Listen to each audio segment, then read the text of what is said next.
नमस्ते, good morning है। After long time अहिले पहरामा चाहिँ म आफ्टर लङ टाइम चाहिँ म आएको छु है। यहाँको चाहिँ डेकोरेसनहरू चेन्ज भएको छ पहिलाभन्दा होइन। अहिले धेरै चाहिँ स्पेसल भएछ। यो चाहिँ ऐना पहरा है। त्यहाँ चाहिँ एउटा एलिफेन्टको सेप छ, हात्तीको सेपमा स्केच बनाएको छ पत्थरमा है। यो चाहिँ बस यहाँ धेरै कुराहरू छ भित्र। म त यहाँ धेरै पटक गइसकेको छु र मैले जिरोदेखि यो ऐना पहरालाई मैले जिरोदेखि नै यो देखेको कुनै एउटा व्यक्तिको कन्सेप्टमा बनेको हो होइन। यसको सुरुमा यो चाहिँ विरोध थियो, यसलाई चाहिँ गर्न नदिने धेरै हुनुहुन्थ्यो होइन। तर उहाँको एक्लै हिम्मतले चाहिँ यो चाहिँ एउटा पार्क बन्न सफल भएको छ अहिले यहाँ होइन।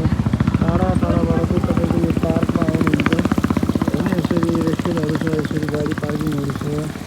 मैले यो पहाडलाई मैले जिरोदेखि, यहाँ केही थिएन, पहिला झारहरू मात्रै थियो। बर्खाको टाइममा पानी आउँथ्यो होइन। त्यो हात्तीको स्केच भनेर चाहिँ हामी गएर अलिकति तल, त्यहाँसम्म पुग्न कोही पनि सक्थेन। त्योभन्दा अलिकति तलपट्टिसम्म पुगेर चाहिँ हामीले नुहाइन्थ्यो, मतलब त्यो ठान्डामा पानीमा चाहिँ रमाइलो गरिन्थ्यो। र त्यो सबैभन्दा बहादुरी हुन्थ्यो त्यति बेलाको चाहिँ। त्यो त्यहाँ पुग्नु भनेको धेरै ठुलो एचिभमेन्ट हुन्थ्यो। तर अहिले अब एउटा व्यक्तिको एउटा सोचले यो पुरा पाराले नै एउटा चाहिँ मुहार चेन्ज गरेको छ है। जस्ट थिङ्किङले मात्रै मान्छेको जीवन कतिसम्म चेन्ज हुन सक्दो रहेछ भन्ने चाहिँ एउटा उदाहरण हो। त्यो चाहिँ केही वर्ष अगाडि, 2-3 वर्ष अगाडिको कुरा हो। र अहिले यस्तो हकिकत यस्तो भएको छ होइन। यो एउटा ज्वलन्त उदाहरण हो। योबाट हामी के मेसेज लिन सक्छौँ भन्दाखेरि, जिन्दगीमा यस्तो खुट्टा तान्ने प्रवृत्ति भएको मान्छेहरू चाहिँ जहाँनिर पनि भेटिन्छ होइन।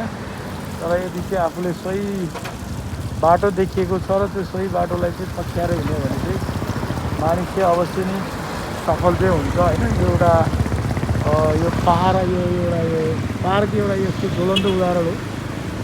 यहाँ तपाईँ देख्न सक्नुहुन्छ, यहाँ माथि एकदमै मनमोहक खालको धेरै धेरै कुराहरू यहाँ बनेको छ भित्ताहरूमा होइन। जुन म अहिले त्यहाँ गइनँ, मैले चाहिँ देखाउन सकिनँ।